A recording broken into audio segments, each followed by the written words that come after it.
Axşamınız xeyir olsun dəyərli yoldaşlar. Bugünkü mövzumuz Side-Hub tipli testlərdən intangible asset olacaq.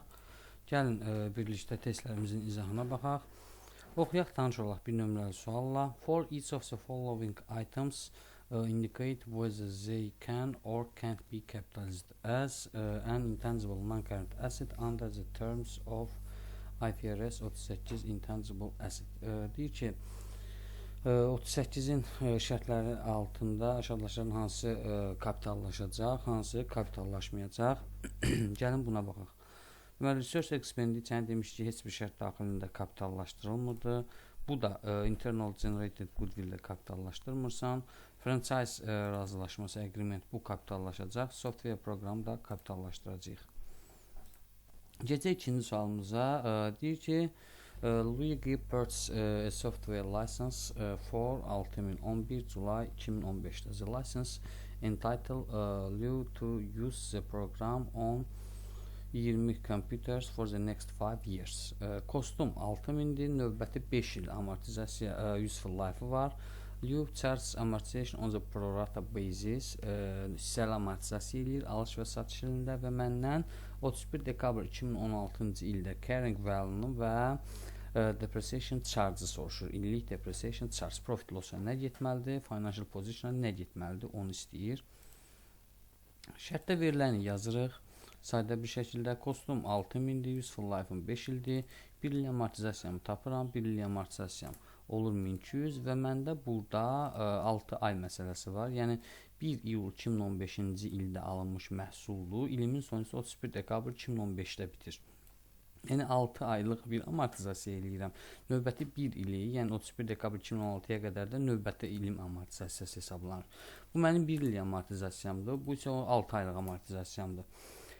Yəni belə deyim, 1 illik və 6 aylıq amortizasiyam cəmi eləyəcək 1800, 6000-dən həmin məbləği çıxacam. 4200 isə mənim carrying value qalmış olacaq. Carrying value.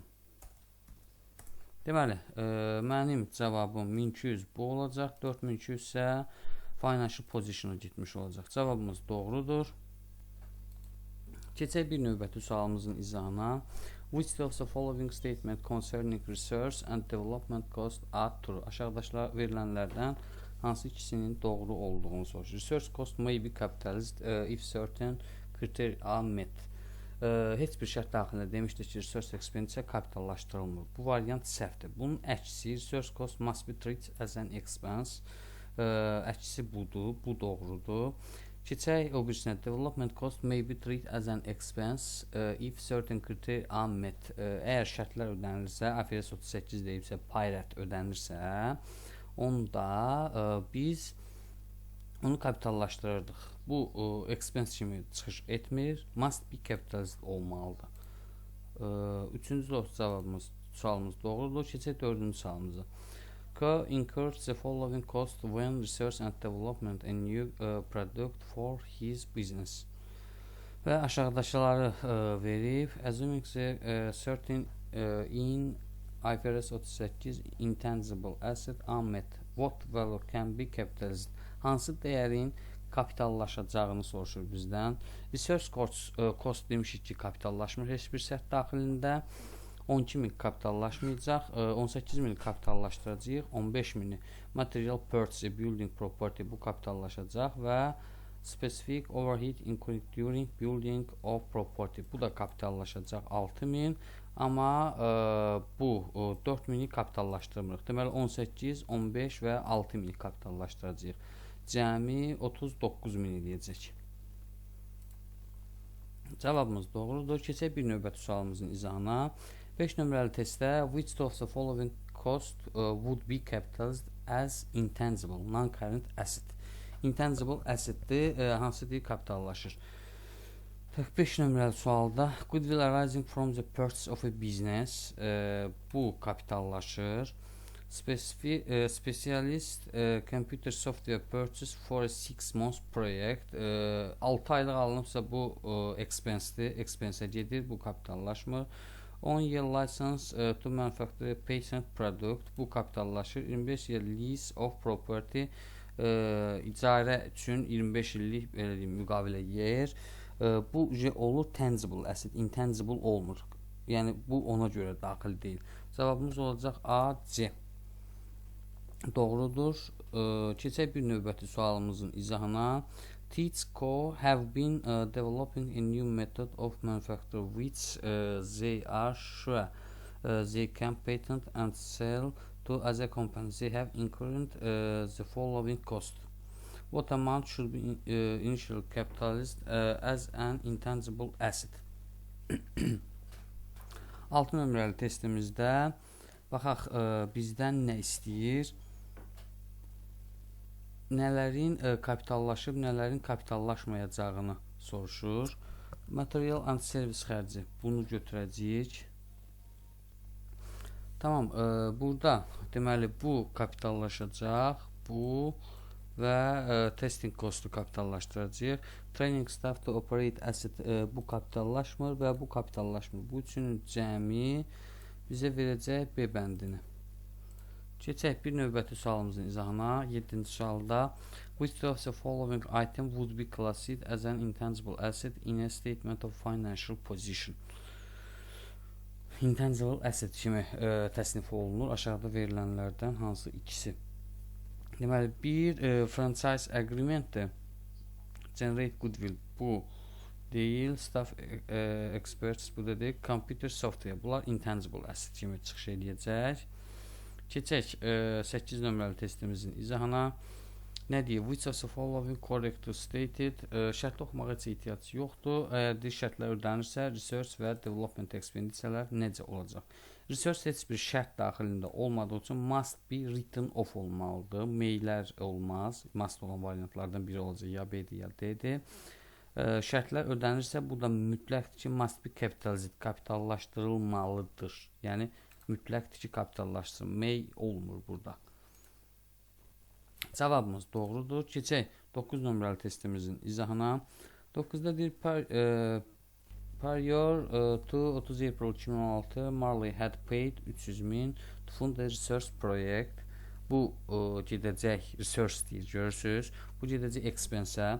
Following positive result, it was decided in May 2016 to spend a future 600.000 to develop the new product and production as a comment in May 2016. The product is expected to have a commercial life of 8 years. Useful life 8 ildir. Demişdik ki, layihə uğurlu və ya uğursuz olmağından asılı olmayaraq heç bir şərt daxilində research expenditure kapitallaşdırılmır. 300.000 getdi. 600.000 olacaq, onda bizim kostumuz. Yəni 300.000 nəzərə almırıq. Useful life'ımız 8 ildir. The development expenditure meet to criteria for capitalization in accordance with IFRS 38 intangible asset. Fəaliyyətin bütün şərtlərini ödəyir və məndən 30 April 2017-də, yəni bir il sonranı soruşur. Profit loss-a nə daxil edəcək? Amortization expense kimi, depreciation expense kimi. 9 nömrəli sualın izahına baxaq. Kostum dedik niyə bu qədərdir? Useful life-ımı bildik və birlik amortizasiyamı tapırsan 8-ə bölündə bir ilim olur 75.000 dəyərində. 75.000 olur mənim amortizasiyam. Doğrudur. Keçək bir növbəti sualımızın izahına. BCCO purchased a patent on 1 January 2012-ci ildə for 25.000. It is anticipated that the patent will be beneficial to the business for 10 years, after which time it will be worse.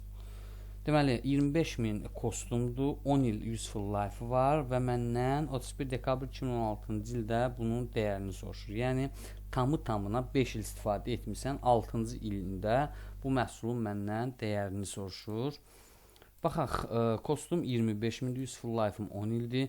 1 il amortizasiyamı tapırsan, amortization charge 1 year və 5 illiyə vururam. Bunu 5 illik amortizasiyamı tapıram və carrying value-mu tapıram. 25.000-dən çıxıram mənim 5 illik amortizasiyamı. Deməli, mənim carrying value-um olur 12.500 dəyərində. 12.500 dəyərində. Bu da belə. Keçək bir növbəti sualımızın izahına. Aşağıdakı verilənlərdən hansı deməli capitalist intangible asset, don't capitalist hansı kapitallaşmalıdır, əgər şərtlər ödənməsi daxilində, hansı kapitallaşmalı deyil. Wage of development team associated with the project, proyekti həyata keçirən timin maaşı bu kapitallaşır. Testing equipment purchase for use development project bu kapitallaşmır. Share of general administrative overheads bu da kapitallaşmayacaq. Depreciation of testing equipment used to the development project testində istifadə olunan, yəni testing cost demişdik ki kapitallaşırdı, onun depreciation da bunu da gəlirsən ora. Energy cost for the room used by the project development team. Timin yəni inkişaf belə deyim də development timin proyektin development timinin istifadə etdiyi otağın elektrik enerjisi, bunu da kapitallaşdırırsın. Bu da doğrudur. Keçək bir növbəti sualımıza. 12 nömrəli testdə statement whether each of the following statement about intangible asset is true or false. Bunun true veya false olmasını soruşur. If CFRS 38 kriteria are met, a company decide to capitalize development expenditure. Can decide, qərarı ala bilər yox, qərarı almalıdır, can olmaz, must olmalıdır. Yəni bütün şərtlər ödənsə development expenditure kapitallaşmalıdır. Bunu can deyə bilmərik. Internal generated goodwill must be amortized over a period not exceeding 10 years. Bu false'dur. Research cost other than expenditure and intangible non-current asset must be written off a profit or loss. Bəli, xərc olaraq silinməlidir. Bu da true'dur. Cavabımız doğrudur. Bir növbəti sualımıza baxaq. Indicate whether each of the following can be recognized as an intangible non-current asset. Deməli, bunlardan hansı intangible olmasına və olmamasına baxırsanız. Cost of construction, pre-production property of a new device. Bu intangible assetdir. A patent for a new drug purchased from the developer. Nəsə üçün patentdə, yəni bunun icazəsi, patenti bu da olar. A laboratory built to carry out new research. Bu not intangible'dır. Publishing right purchase from an author. Bu intangible'dır. Baxaq, cavabımız doğrudur. Beləliklə, bir növbəti mövzumuzun sonuna gəldik. Sağ olun, növbəti dərslərə qədər.